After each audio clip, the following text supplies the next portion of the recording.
Afternoon, everyone. Welcome to the SOE's 10th anniversary celebration. And part of our celebration is this webinar series. So this afternoon, we are fortunate to have with us Professor Nana Kakwani, and he'll be delivering his lecture entitled The Linkage Between Shared Prosperity, Labor Markets, and Programs Explained, Programs Explained. To introduce our speaker, I would like to turn you over to Dr. Marites Yonko, the Dean of the School of Economics.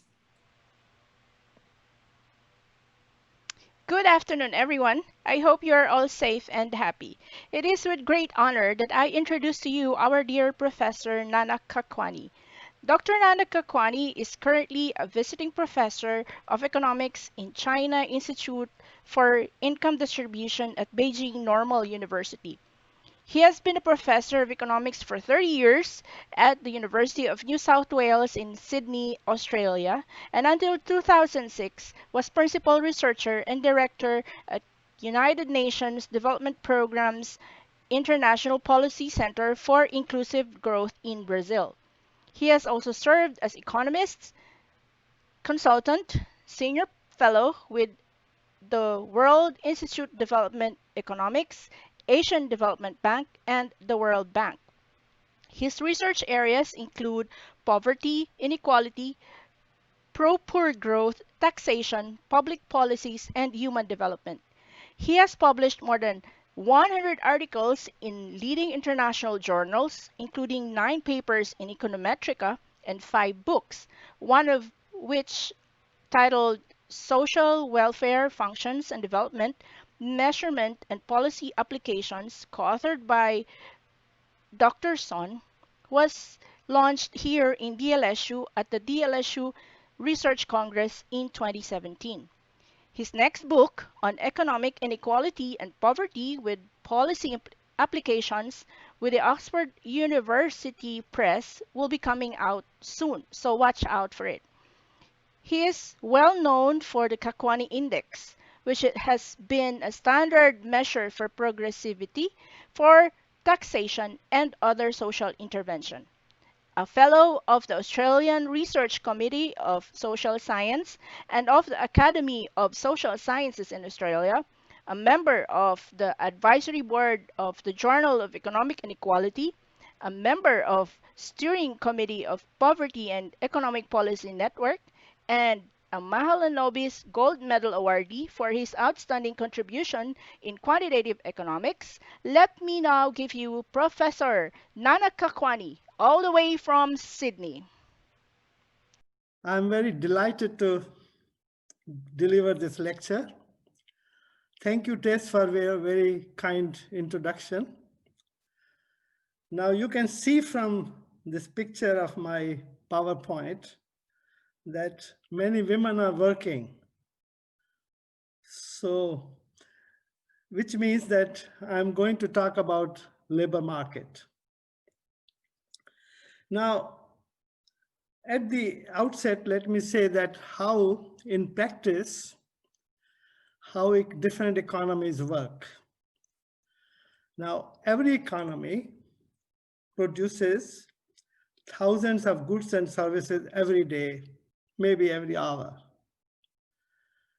And we measure the value of all these goods and services produced in the economy by GDP. This is the monetary value of all goods and services produced in the economy at given prices. And when these goods and services are produced, ultimately, population consumes the output so produced in the economy. Now, how much each individual consumes depends on individual's entitlement to consumption. And this entitlement may correspond to contribution to production, but not always the case.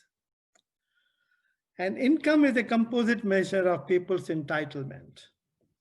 When they have the income, then they can exchange that income for goods and services. So labor market plays a crucial role in the production process. People contribute to production through labor markets that provide them income, which is a reward for individuals through employment. When they are working in the labor market, they get income, and which is a reward for their work in the labor market. But at times also, people get entitlement through public and private transfers. People may get also, there is also not only the labor market activity, but there are also non-labor market activities. For instance, non-labor market activities include rent, interest, dividends, and so on. But most people derive their livelihood from labor markets. Our estimate, empirical evidence for many countries suggests that about 70 to 80% of people's income comes from labor market. Thus, labor market plays the crucial role in determining income inequality. Now, and then another source of people's income is safety net programs. And most developed countries have safety net programs that provide people income in both in kind and cash transfers to people. I think the Philippines also has this conditional cash transfers, where they provide the cash transfers on the some conditions imposed on the recipients.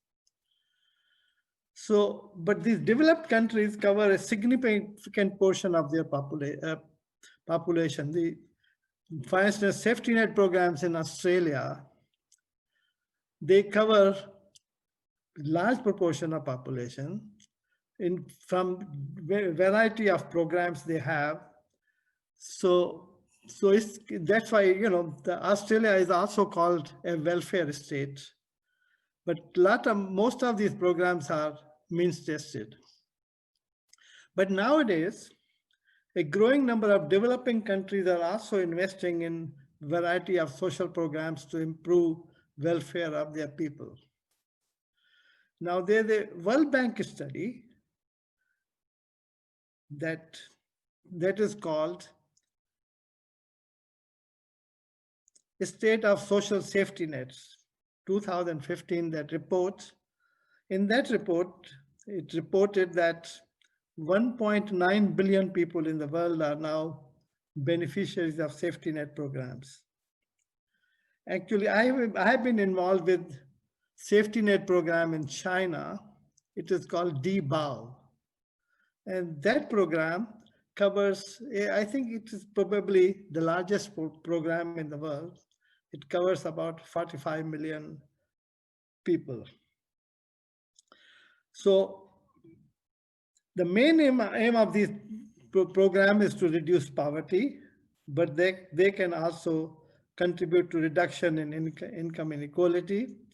And also the conditional cash transfers, they can also children can get education or health checkups and so on.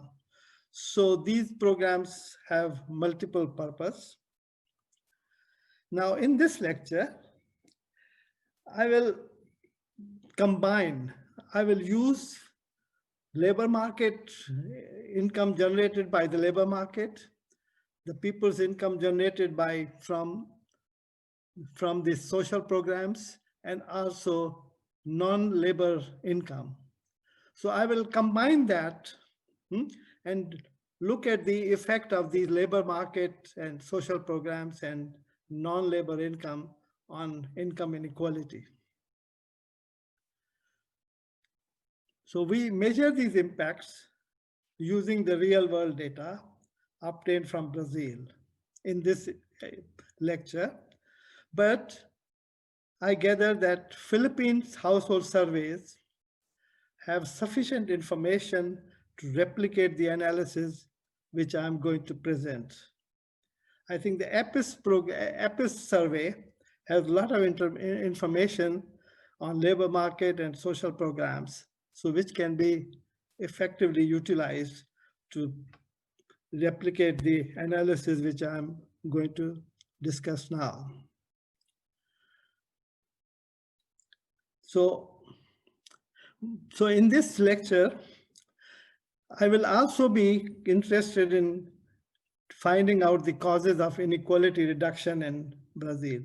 As you know that Brazil is well known for high inequality. It has been having high inequality for a long period.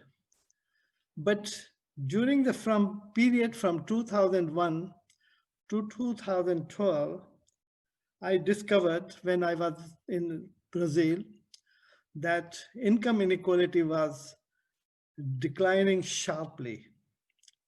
It declined quite substantially because Gini index was 0.4060 and it came down to 0.50. I mean, much higher than the Philippines income inequality. So I was interested in knowing why this income inequality has been declining so sharply in Brazil. So that is what I will present the results on. But as I pointed out that you can extend this methodology and what analysis to easily to Philippines. I hope somebody from De La Salle University will work on this problem for Philippines. So I found that this study that labor market played a critical role in reduction of income inequality in Brazil. Safety net programs like Bolsa Familia and all that, conditional cash transfer did reduce inequality, but their role was not as prominent as the labor market. I mean, this was a surprise. I mean, people think that it is the social programs, they reduce income inequality rapidly, but my analysis or my findings in this lecture, in this paper is that it was the labor market which contributed most reduction in income inequality. Now, how do I measure? Because you can measure inequality in several ways. The problem was that because I wanted to combine labor market issues and also social programs and other non-labor income all put together. So I could not find a social welfare function which could handle all these complications.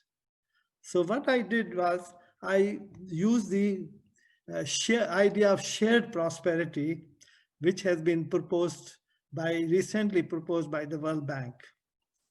So the development goal of this shared prosperity, that there are two goals World Bank has: lower extreme and absolute poverty in the globe to 3% by 2030. That was their goal. Second, foster economic growth. Oh, sorry.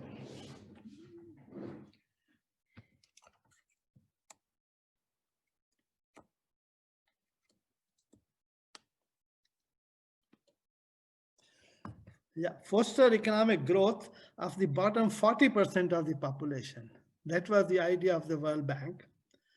And I think that idea was promoted by Kaushik Basu when he was the chief economist of the World Bank. So here, the focus is on bottom 40% of the population. So in a way, shared prosperity is related to the notion of inclusive growth because it ensures that a sizable poorest population can participate in and benefit from economic growth. So that is the idea of shared prosperity. So what I do is, in this lecture, I will link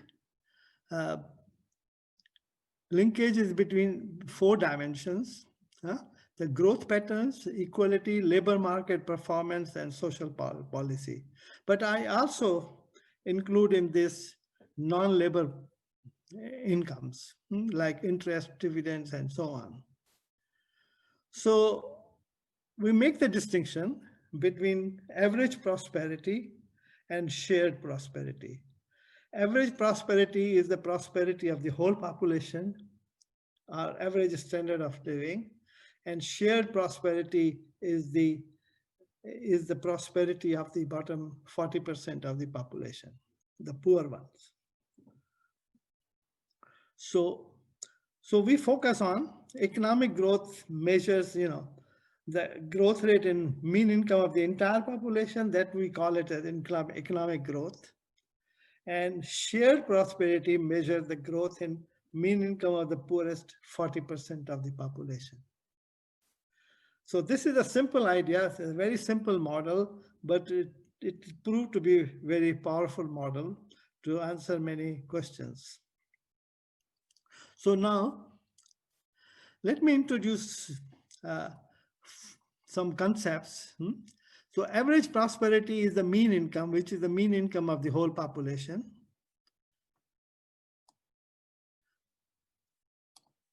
Okay, and shared prosperity, which is asterisk I put it, which is the mean income of the bottom 40% of the population.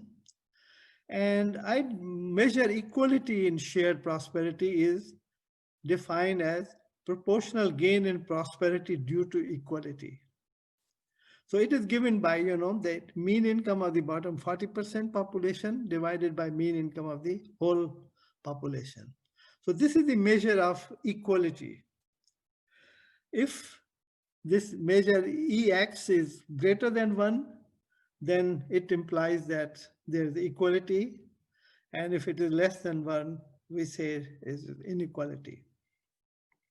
So, we can express these ideas in terms of growth rates, because I'm looking at over time, because my objective in Brazil was how to find the causes of the reduction in inequality over time. So I will be looking at the growth rates, trend growth rates basically. So if you take the logarithms of this EX and take the differences, you will find that growth rate of shared prosperity is sum of the two components. This is the growth rate of the total income, or growth rate of average prosperity, and this is the measure of equality. Now, let me explain this. This expression, again, I'm coming back to that this is the sum of the two components.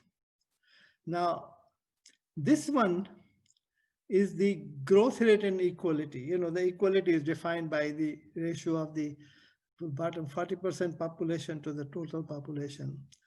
Now, if this is positive, which means that there's a positive growth in equality, then there's a gain in growth rate of prosperity. That this is a gain in growth rate. So how do I measure inequality, or the reduction in inequality or increase in equality? By the growth rates. If this growth rate is positive, then we can say that equality has been improving or increasing, inequality has been decreasing. So this is the main equation in the presentation that I'm trying to find out, trying to capture the idea of equality by the gain or loss of growth rates. Okay. So gain and loss of the growth rates. For instance, supposing that growth rate of the mean income, growth rate of total average prosperity is 4%, and growth rate of the bottom 40% population is 6%, which means that 2% is a gain in growth rate. Okay, which means that inequality has been declining. The growth has been positive 2%. So this is the way, this is a novel idea of looking at the inequality in terms of gain and losses of the growth rate, right? So in this scenario, in this hypothetical example, 2% is the increase in growth rate of prosperity due to improvement in equality. If this was negative, then there will be increase in inequality. So the positive growth rate, a gain in growth rate, indicates that equality has been improving. Okay. So now just how to calculate, I just hypothetical example, I've just suggested that supposing there are 4 people hypothetically in the economy, and period 1 and period 2, these are their incomes, and this is the total income. So the average prosperity is period 1 is, you know, period 1 average prosperity is, that 30 divided by 5 is the average, so it's a 6, and period 2 is a 9, so the growth rate is 40%, 40.55% in growth rate of the average prosperity. And similarly, shared prosperity is 40%, which means that I'm picking up the bottom two, the 2 people, A and B. So their shared prosperity is given by, the 2 plus 4 divided by 2, because there are only 2 persons, and here 6 plus 8 divided by 2 is 7. So this is the growth rate in shared prosperity, or growth rate of the bottom 40% of the population. So since this growth rate is higher than this, it implies that there is a gain in growth rate due to equality, because it has been, the prosperity has been increasing, equality and prosperity has been increasing. So 44.18% is the gain in the growth rate due to changes in equality, or improving equality. So this is a way I will measure equality. Now I proceed to the next one. Just to give you an example of Brazil, you see that growth rate of average prosperity for different years, 2001, 2, 3, until 2011. But it's fluctuating, it's not fluctuating, it's changing, very, different growth rates every year you observe. But important is to look at the trend growth rate. So this is the trend growth rate, that average prosperity has been increasing at an annual rate of 3.64%. So this is the trend growth rate. I think when you are looking at the over time, whether inequality is increasing or decreasing, yearly fluctuations we should not be we should look at, but our focus should be on the trends. So here the trend is that average prosperity in Brazil has been increasing at an annual rate of 3.64%, which is very impressive. But if you look at the shared prosperity or the bottom 40%, you will see that increasing at 6.37%, almost the double, a little less than double. Which means that the difference between the two is a gain in growth rate. And this gain in growth rate comes from increasing equality in Brazil.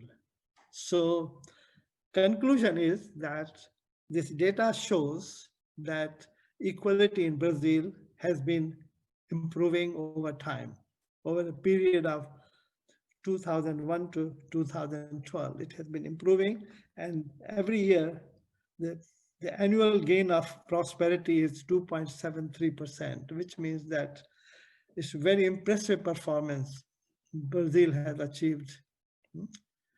Now the question is, why did it achieve this prosperity, right? I mean, this is impressive performance, but why?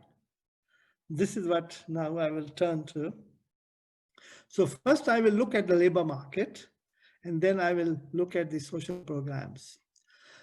I'm sorry for so many equations here, but they are very simple equations. They are very basically the definitions. What you do is, you have a household survey. Supposing household survey has a variables like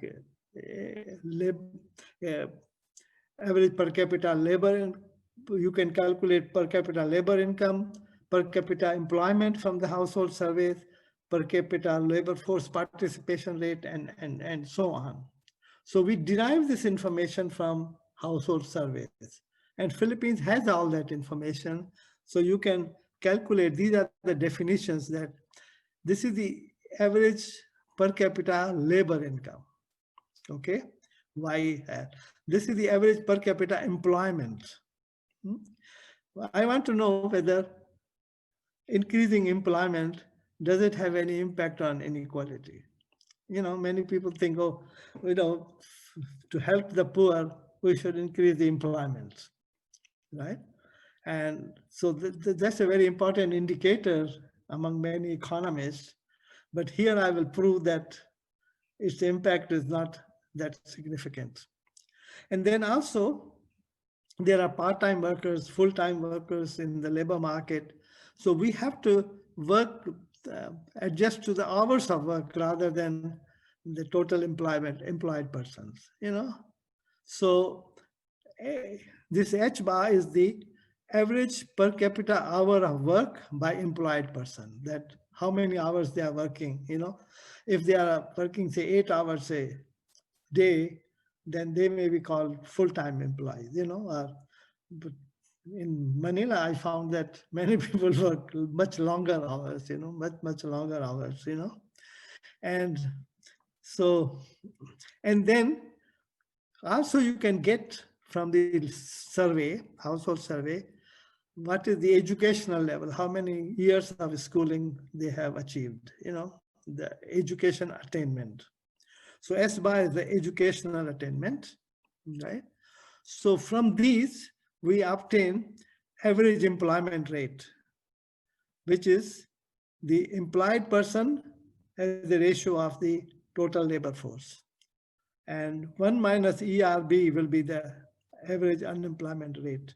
So I want to know why I'm calculating this is I want to know how much is the effect of unemployment rate or employment rate on income inequality.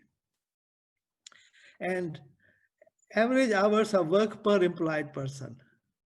I mean, if employed persons are working very hard, very many hours, then their income is supposed to be larger, the labor market income. So average hours per employed person. And then we have a productivity. How do I define productivity is the labor income as a ratio of per hour of labor income, that how much average income the workers get if they make average 1 hour of work, how much they get, So this is the measure of productivity, that the total labor income divided by the hours of work. So if you can write these equations, total labor income in terms of these variables. And we find a very interesting, this is a very innovative sort of methodology to separate the effect of different effects, measure the different effects of the labor market characteristics on income inequality. So you can see that this is the growth rate of labor income.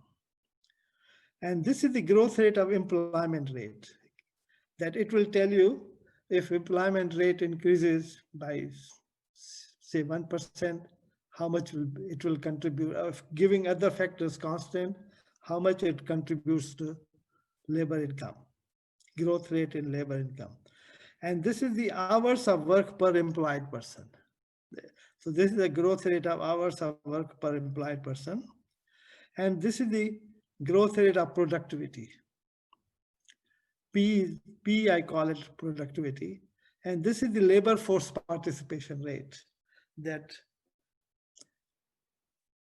growth rate of the labor force participation. If larger is the labor force participation rate, then greater will be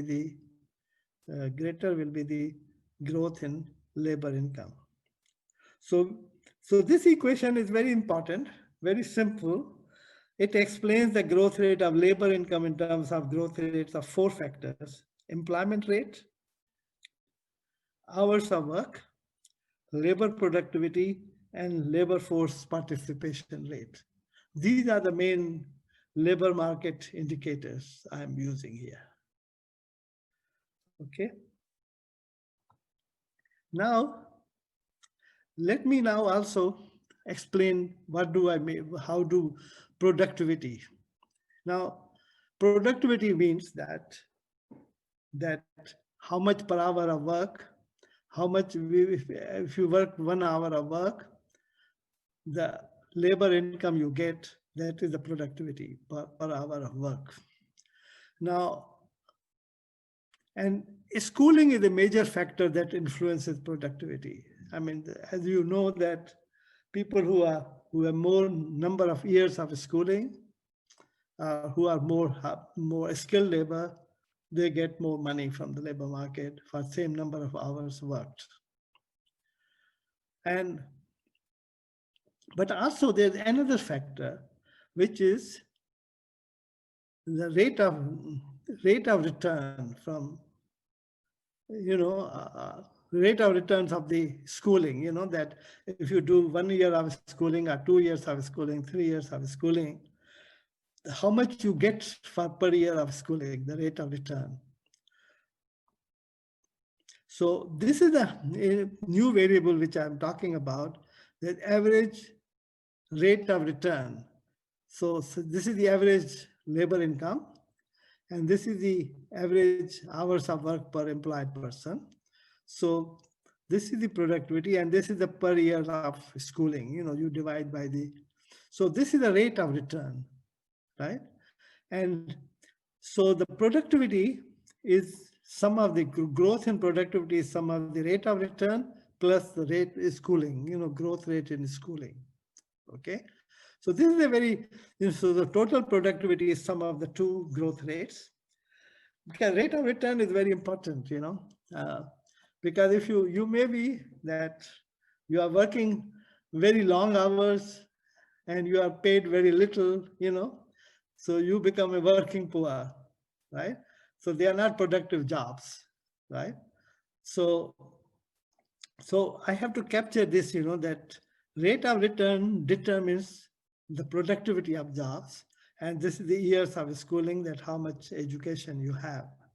So this is a very important equation, that we have productivity, explaining productivity by two factors, rate of return. And there are a lot of literature, a lot of books have been written. We know every government is struggling to find out the productive employment. They say, okay, high paying jobs, low paying jobs, how economy is generating. So this tends to answer that question, that productivity is, to increase the standard of living or labor income, you have to have two factors, rate of return and also years of schooling. Okay, so this is the growth rate of average labor income. So there are now 5 factors: employment rate, hours of work per employed person, labor force participation rate, and growth rate in years of schooling, and growth rate in rate of return for years of schooling. So these are the 4 factors: employment rate, hours of work, labor force participation rate, years of schooling, and rate of return per year of schooling. So this is the way, how you explain the growth rate in terms of the labor market characteristics, Okay. The same thing you can do for prosperity, for the 40%. Their growth rate we measured was for the whole population, but now we focus on bottom 40% of the population. So this is the growth rate of the labor income, per capita labor income of the bottom 40%. This is the rate of this employment rate, hours of work, labor force participation rate, years of schooling, and this is the rate of return of schooling. So if you subtract, this is the sort of labor income, growth in labor income of the shared prosperity. This is the total prosperity, average prosperity. So this is a measure of equality. If this factor is positive, then there's the equality in labor market. And if it is negative, there's the inequality in labor market is inequitable, labor market is equitable. Similarly, you can find out how much is the equity in employment rate. This is the difference between the two gives you equity in employment rate, equity in hours of work, the difference between the two, shared prosperity and total average prosperity. And then this is the equity in labor force participation, is equity in schooling, school, and equity in rate of return. So, equity in growth and inequity, this is the measure of our equity. And there are 5 factors: employment rate, hours of work, labor force participation rate, and schooling and rate of return. I haven't seen any study which gives you such detailed, analysis of different components of labor markets. So in that respect, I think that this is a very unique study. So, I'll now give you the results, empirical results from the Brazil. Now, here you see, interesting, per capita labor income of the average prosperity, total population, this is a growth rate of 3.61%. Growth rate of bottom 40% is 5.68%. So there's a gain in prosperity due to increase in inequality, which is 2.07%, which means that labor market is contributing to quite significant amount of equality in the shared prosperity. That there's a gain of 2.07%. So labor market has been very equitable in the period from 2001 to 2012. Now, what are the factors contributing to equality? One is the employment rate. That employment rate, you see that it is negative, but not very significant. So employment rate is not affecting much the equality. It's not contributing much, it's very insignificant contribution. Similarly, labor force participation rate also minus 0.70 is not very significant at all, Similarly here, hours of work, they are increasing, and the hours of work has decreased, but impact is very small on equality of hours of work. So these are the 3 main characteristics, that if you increase the hours of work, or employment rate, labor force participation, then you can improve the equality, but that's not the case in this study, that their impact on equality is insignificant, right? But if you look at the labor productivity per hour,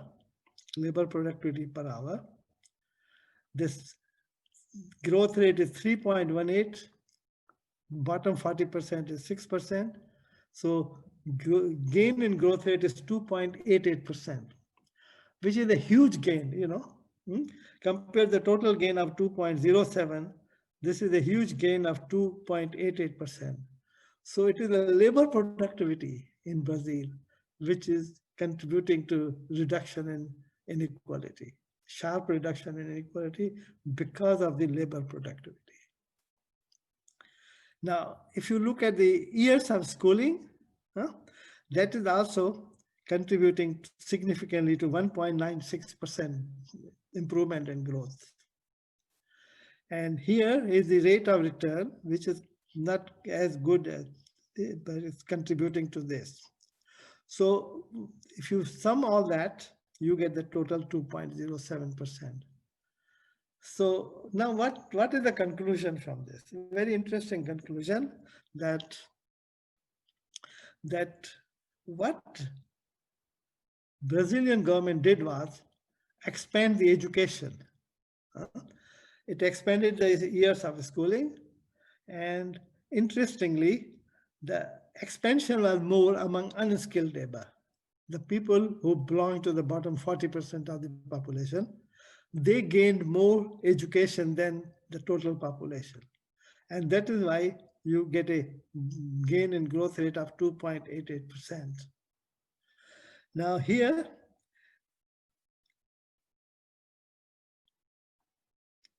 this is the total labor productivity, and this is the schooling, the schooling contributing to 1.96. That expansion of education took place, but benefits went to more unskilled labor who were not that highly educated. And that's why the growth in shared prosperity was much higher. And similarly, rate of return also were higher among the poor, that they increased their years of schooling or education level, and also the rate of return also increased. So, so this is very important, the interesting table that these three factors, which economists always think that they are important factors, labor market, that you should have more employment and more hours of work available to people and labor force participation, but they have very insignificant impact. But labor productivity has been the most important factor. And years of schooling has been the most important, that years of schooling have improved in the favor of the poor. And also the rate of return from schooling. I mean, some people might say that this is not very intuitive. When you increase the education level, then the rate of return should not increase. They should decline, but it's not happening, that with the increase in education among the poor, their rate of return is also improving. So this is the main reason for declining in inequality in Brazil. Now let's go to, so what we have got here, this is summing up that now why this is happening. I was just investigating that, looking at that. Now what Brazilian government, I looked at the minimum wage, I mean, we can expect that minimum wage will benefit the poor more than the non-poor, right? Because minimum wage, they are, minimum wage, so the benefit goes to unskilled labor, right? So, but government of Brazil aggressively increased the minimum wage over this period of 11, 12 years, that minimum wage kept increasing in real terms. And so in schooling, the minimum wage impacts the rate of return. You have a schooling, and then if you have a more minimum wage, so it increases the rate of return among the poor. It doesn't increase the rate of return that much among the non-poor, but it increases the rate of return among the poor. Okay. That's, so I think the Brazilian story is that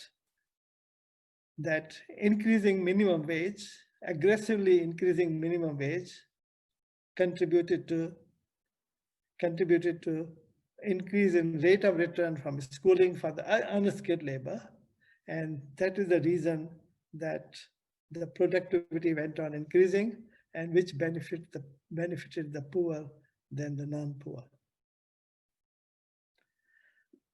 If there are any questions, please interrupt me. Okay. So what we have identified is what Brazilian policies were. Expansion of education among low-income labor force. Significant increase in real minimum wage, which increased the growth rate, equity in rate of return from education. This is a summary of that. And then employment rate, labor force participation, and hours of work did not have significant impact on inequality. Now, interestingly, I mean, there's a minimum wage. This. I hope you are, if you are following the debate in America, the election. They are talking about, the Democrats are talking about increasing the minimum wage. In America, the minimum wage is $7.25 per hour. $7.25 per hour in America. But the Labor policy is to increase it to $15 per hour.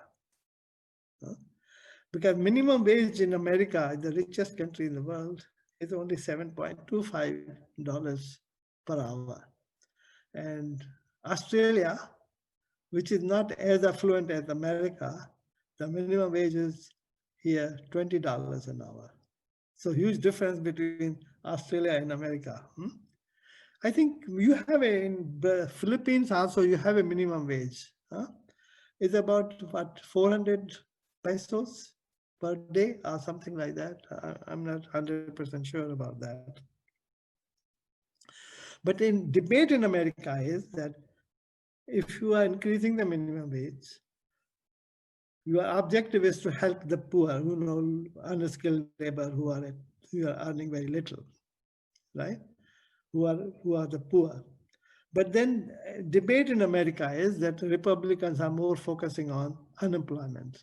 They think that if you increase the minimum wage, unemployment will go up so much among the poor that they will not benefit. Minimum wage can have adverse impact on their income.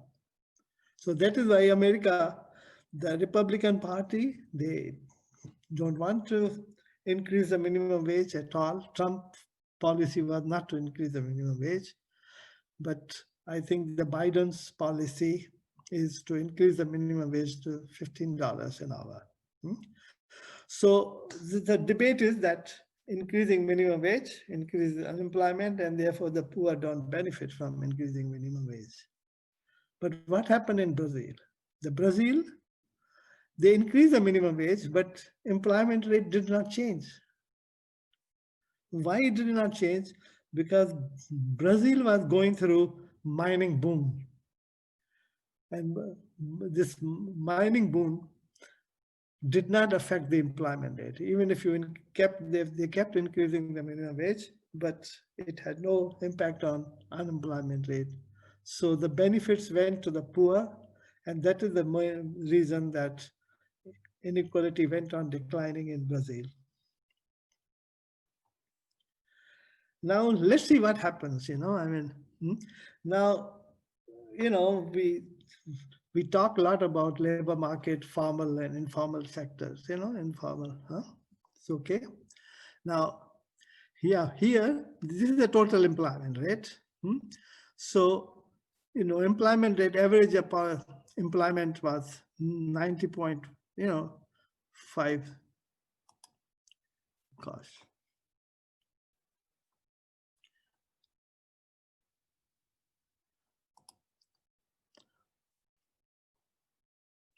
Okay, this is the employment rate of the average population. It went on increasing, and employment rate among the bottom 40% is much lower than the average employment rate.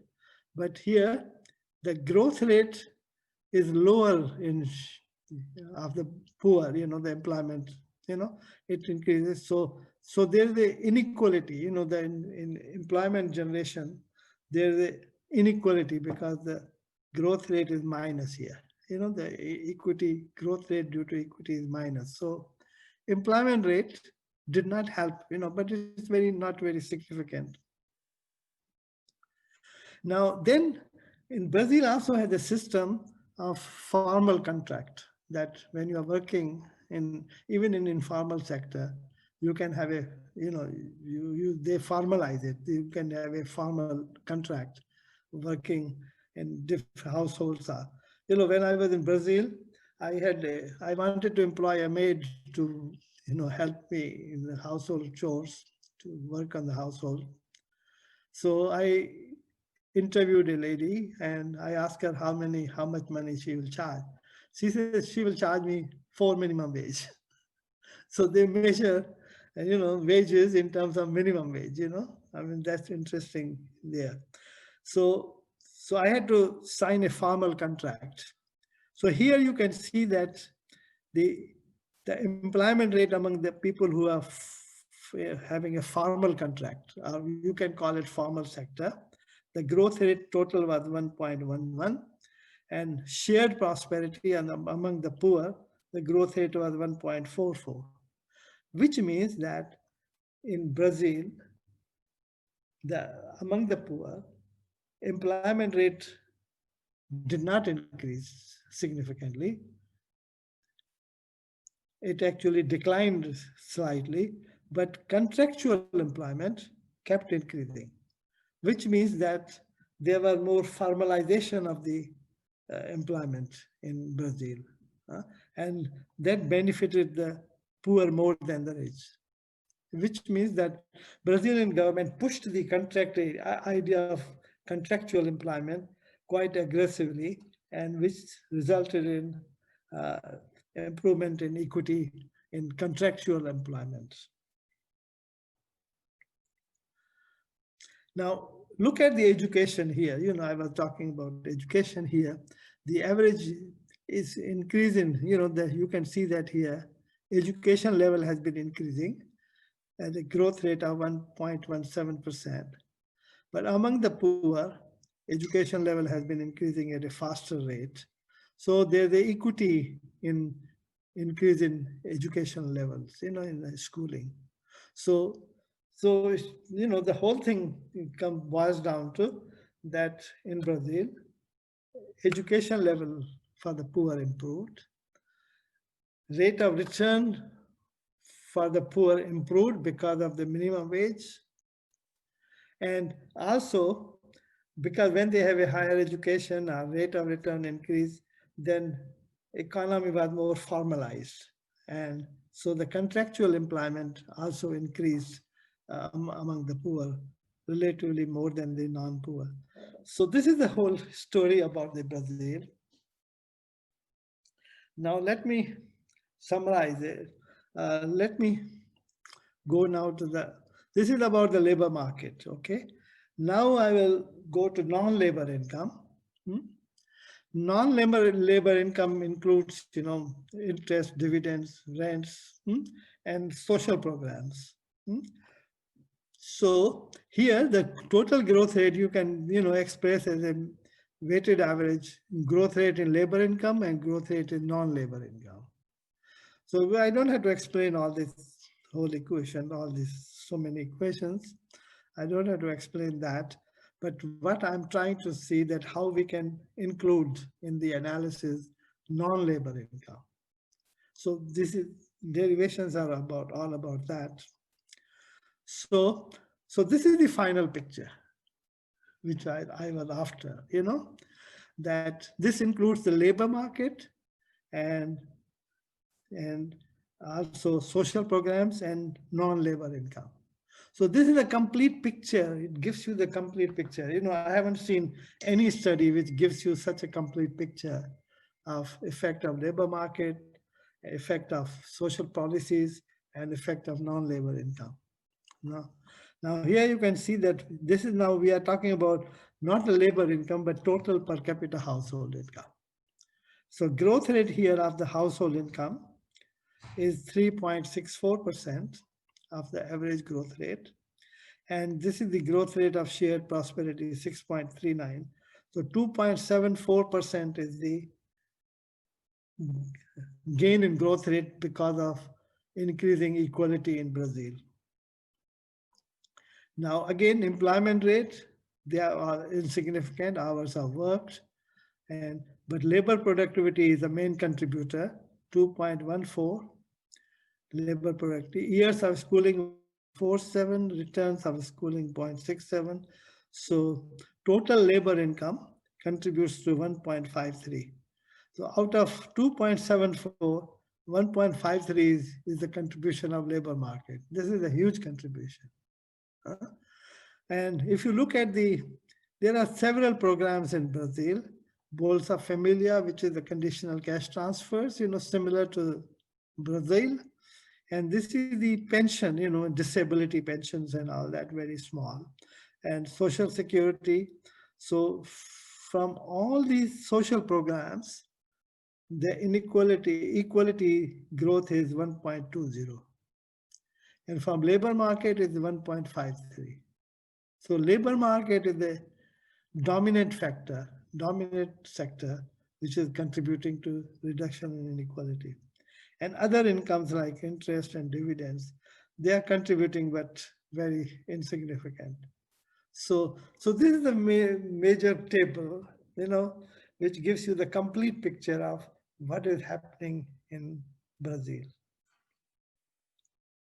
So, so I just conclude that in this lecture, I provided the linkage between, I haven't seen any study which provides such a detailed linkages between income inequality, labor market, and social welfare policies and non-labor income. So how much is the impact of labor market and safety net programs on income inequality? So we have developed the empirical estimates of these impacts using real world data from Brazil. But as I pointed out, that you can extend it to Philippines, which has insufficient information to be able to carry out this analysis. So, so here, this is the evidence base. I mean, a lot of discussion about labor market and inequality, they don't do any evidence based. A lot of studies, they just economists, they talk about it, and then there's a disagreement. Some people think that minimum wage will uh, have adverse impact on the poor. Other things, no, it will have a positive impact on the poor. So so there's no clear cut, but I think for every country, I don't want to discuss one size fit all policies. You cannot have that. You have to have empirical analysis. And it will be very interesting. I would like to see if somebody can work on Philippines to find out what are the policies which contributing to increasing or decreasing inequality in Philippines. I don't know. I don't have the recent estimates. Is inequality increasing or decreasing in Philippines? I don't know. So it will be interesting to look at the evidence from Philippines. Um, so I don't want to suggest one size fit all policies. I cannot say that, okay, increasing minimum wage will always work.